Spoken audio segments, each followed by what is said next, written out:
Sketch markers are a quick and easy way to really increase the overall effect of our line drawing.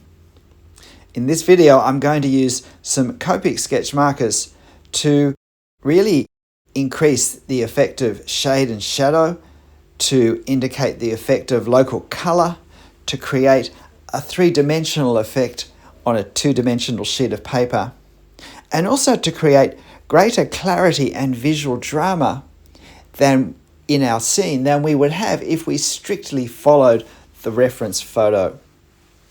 So here we go. But before we can add the sketch markers, we need to create our line drawing. I'm using a Copic 0.2 multi-liner pen for this, doing a freehand sketch from a reference photo. The drawings of the Sydney Conservatorium of Music, which was originally built as the stables for a very grandiose government house which was never built. This is just looking down one side of the stables. And so just trying to sort out. I made a mistake with this end tower and I hadn't seen that side sloping away in shadow, and then I had to carve it out of the one I'd drawn, and then I had to extend that one. But in the end, I don't think that tower looks as problematic as it looks right now. And that's why we often should resist the urge to start again constantly, because in most cases, our errors don't look as bad at the end. There are often ways we can minimize the effect. And even in this case, where there's not particularly, there's simply more going on by the end. And so unless it's something that's really significant and quite central, we tend not to notice. So doing these castellations, I think they're called, on the top, I take a little more care with them simply because they do cast the shadows, or we do put the tonal values around them in different ways, which highlights them, which therefore makes it a little bit more important that they're accurate. You'll notice that for the walls, I actually established the perspective angle not with the top of those castellations because I didn't want a heavy straight line there, but with the heavy straight line that I did have sitting underneath. And now I do some of the line work to indicate this foliage, which is going to be really important when we put our values on, when we use our sketch markers after this line drawing is finished. And even though there are various details of value in the tone in this foliage, I still like to do a combination of line work and marker to create the effects that I create. Particularly in the darkest areas, I still like to do some hatching. I feel it gives a stronger, deeper sense of the tone, and also gives me a way of representing some of the shape and the form that's hidden in the shadows, which I think adds a great deal of depth to the overall effect. Now we have this entranceway. I'm resisting the urge to hatch the darkness in. I more often draw without using marker than with, and depend on hatching and cross-hatching. So this is perhaps a sparser view than I would normally draw. But it is a relatively simple subject. They are very clean lines, and there are some nice blank surfaces that have some interesting shadows on them. But there's also some nice contrast between the smoothness and the simple geometry of the building and the foliage that layers along the bottom, along the base of our drawing. And so establishing where these roof lines are now. This line drawing took me about 30 minutes in total to draw. But if you'd like to have a go at playing around with the sketch markers on this, you don't have to do this drawing. I've saved you the trouble. I'll post a photo that I take of this when I finish it, before I apply the marker to it, and post it on my channel community page alongside with the reference photo that you can see here. That way you can do a screenshot of the line drawing and then go straight to the marker stage and just play around with creating the effects of shade and shadow and color and 3 dimensions, and also playing around with manipulating, strictly speaking, what's in our reference to create perhaps a stronger visual impact than what we have. Because this is a color photo, but we will be making it monochromatic. We will be converting it into shades of grey. And a great trick to use for doing that is to have 2 reference photos. To have a colour photo, which often gives detail in greater clarity, but also to print off a black and white version where we can see all of the values of the colour and of the various shades impacting the different colours already perfectly established in lightness and darkness by the computer. So that's always a great thought. The sort of question we need to ask ourselves, if we look at that very central part where the main entrance is and we see the shade on the wall, is that going to be in black and white, lighter or darker than that purpley red colour of the foliage that comes up next to it? They're the sorts of issues that we need to sort out. But in the meantime, I'm almost finished with this drawing, just finishing the vents on top. I've done my regular trick of making those vents just slightly too large. When there is some detail on a relatively larger planar area, it's very common, it's very easy, I find, to make the detail just slightly too large because we're a little too focused on it. But for now, I've come back to putting this foliage in. Before I put the green tape in to remind me of where the base was going to be, I did actually start to extend that red foliage down too far. So I'm having to adjust exactly how these plants, different types of plants, layer. But we've got a wonderful contrast of these flax-like plants with their long, strappy, sword-like leaves, this bushier, purpley red plant behind, and then these frangipani branches. The frangipani is not yet coming to spring here in Sydney, and its leaves and flowers are all still well hidden within its buds. But it is a very distinctive shape, and while not native to Australia, it is a beautiful plant that is very common throughout Australia.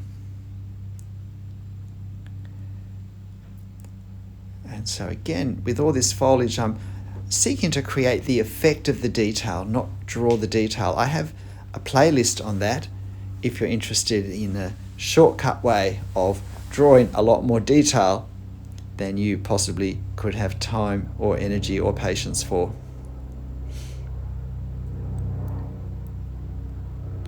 So just filling in the effect of the frangipani branches. But what we want to do is for the 3 different types of plants is to capture the direction, the growth pattern, the scale, the shapes of them. And then just do enough of those in key places and then highlight them where we can, especially with value, which is what I'm doing here. I'm bringing in the shadow on the red foliage there that highlights the silhouette of these strappy sword-like plants. And now I don't always do this, but I'm using a pencil to establish where my shadow lines are on the walls and in a couple of other spots, because they're so important to this. And now I start with an N4 and then only do that one line, and then I switch to an N3. So in Copic, there's an N0, N1, N2, N3, N4, it goes up to N10. I seldom use over N6 in these videos because N6 onwards all tend to photograph as black, And so there's really no point using a distinction that doesn't show up on the camera. So I'm doing these all in N3, and I'm aware that I can always go over the top with N4 if I want, but of course you can't go back the other way. So establishing shadows and getting the shadows bending in the right places to reflect the forms that are cast in them is a great way of establishing three-dimensionality, as is getting a variation, a gradation of shadows that we get in these towers on the two left-hand sides as well. So I'm now using an N5 over the top of the N4. So this is more N4 in the darker shadowed areas above. So with value, it's keeping everything relative to what we've done. Keeping everything relative. We see value in relation to the values around it.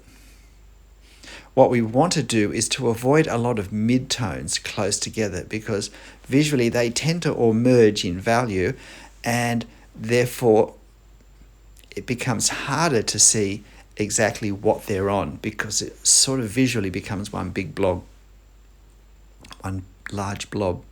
So now I'm using a 6 here to do this shadow inside the doorway, and this is the darkest value that I use. And now I'm also creating the effect of the darkness of a window that's through the frangipani tree. And now I need to do the colour of this purpley bush, and I go lightly. I start with 2s and 3s. I end up going over most of the 2s. The N2s I'm talking about, of course. But what I decide to do is the part of this foliage which joins the shadow in the centre and the shadow in the doorway, I'm going to make it lighter than it really is represented in the reference photo, to create a stronger contrast between this foliage, which is much closer to us than the building, because lighter, brighter things come forward. And I think it's really going to bring this foliage forward. And if the foliage comes forward, that creates the effect of the towers and that wall that the towers are in going further back. And so we create this lovely sense of depth by accentuating the difference between the two layers.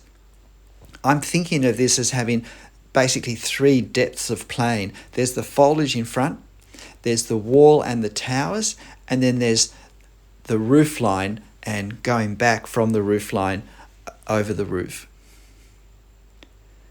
And so now it's a case of using the various values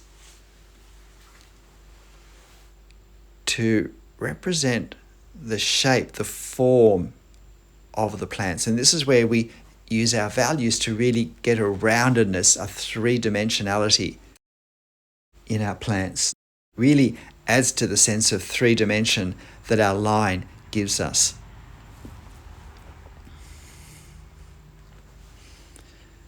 But I think you can see that there's certainly a greater clarity between my foliage and the building than we have in the photo.